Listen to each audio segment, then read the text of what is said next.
Let me know when you're ready to talk. Because I've been eating all day. Do you want to talk now, or? You want me to sit over there? I mean, I would rather talk to you intently. Yes. Okay.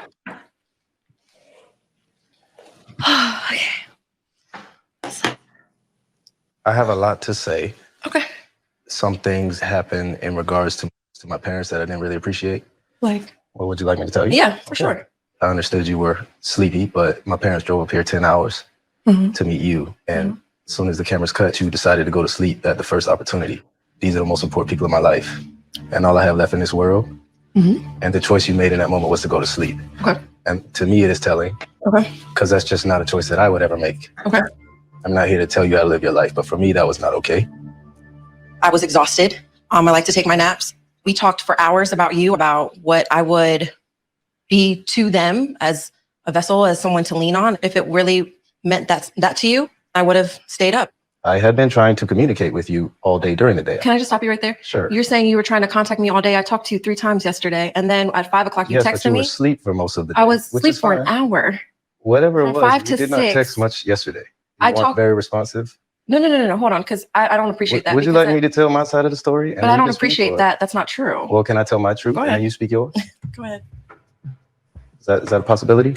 Absolutely. All right. So I felt like I was not getting responsiveness out of you yesterday. The only other conversation we had was when we were going to get to the house and what was up with your car. Yeah, I just said, congratulations, you got your car back. Keep an eye out for it. Right. I felt like even the response to that was kind of, when I said it's fine. I was just saying, hey, keep an eye out for your tires on your car. That's all I said. Yeah, and I didn't respond to that. Yeah, there's nothing wrong with it. But the point is, that's the only conversation we had that day. Okay. At that point, I decided. Working. Do you want me to finish? I'm so confused. Well, what's wrong with that? I'm trying to explain. Would you rather explain? Go for it. All right. By the time you called me, you were ready to talk to me on your time. And at that point, I feel like if I haven't been talking to you all day, and now I don't feel like talking, you don't get to dictate that now we get to talk on the phone. Okay. When I went to work yesterday, it's a long day. I'm interacting with people all day. I called you and I let you know what was going on in the middle of the day. And then I even texted you when my car was back. And you're like, make sure your car's okay. I said, it's fine. And you're like, yeah, we'll just make sure your tires are good. I didn't respond. Okay, I see. I read it and I received it. If you don't communicate that, hey, this really bothers me that you didn't respond, how am I supposed to know? Then when you called me, I was asleep because I had been running around all day. So I took a nap. And then that's when I called you immediately. You said, I don't want to talk on the phone. Okay, well, maybe if I express to him that I do like talking on the phone, maybe it will change. No, it didn't. And it wasn't me trying to dictate. I was just trying to explain to you, hey, this is what I like. Just like you could have explained, hey, I didn't like that you fell asleep while my parents were there. I get tired really easily. I don't know what it is. I'm not trying to make an excuse with your parents. I just talked to them for 4 hours. I didn't think it was that big of a deal to go to sleep for an hour. I really didn't.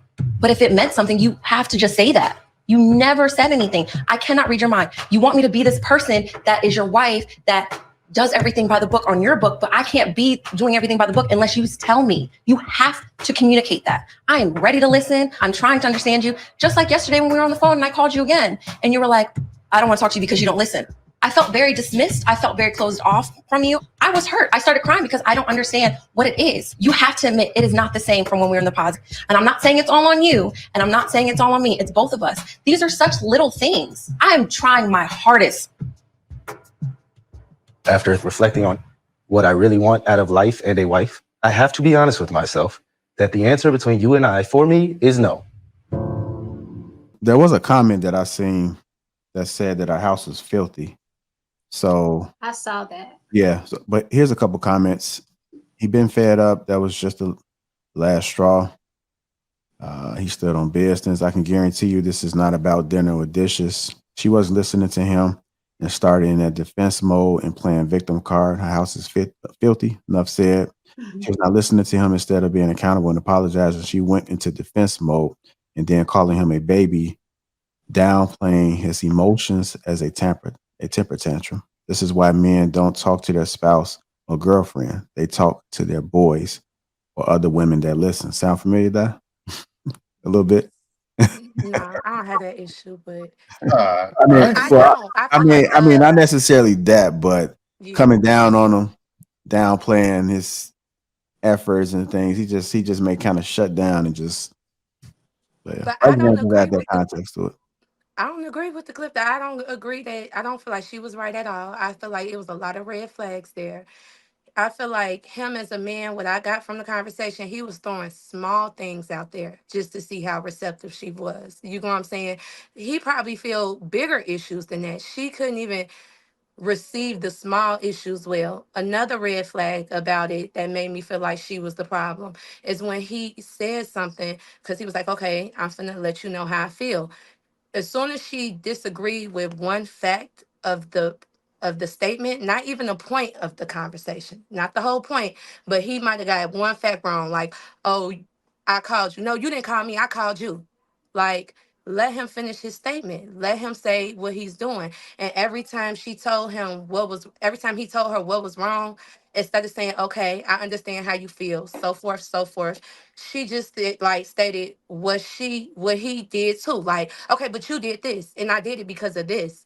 And I think he made a very good point. A lot of people like to use that quote, are you listening to hear me, or or are you actually listening? And he's like, no, I'm listening to understand. If she was listening to understand, that could she wouldn't have taken it so personal. The things he were bringing up were very small, things that could have been fixed, things that could have been, like she said, fixed with an apology. Oh, okay, I didn't know you felt like that. And she was like, why you didn't tell me that? You should communicate. That was the whole point of the conversation. It had just happened the day before. You fell asleep. He didn't get a chance to communicate that with you. So now that he's doing it, you're like, why you not telling me?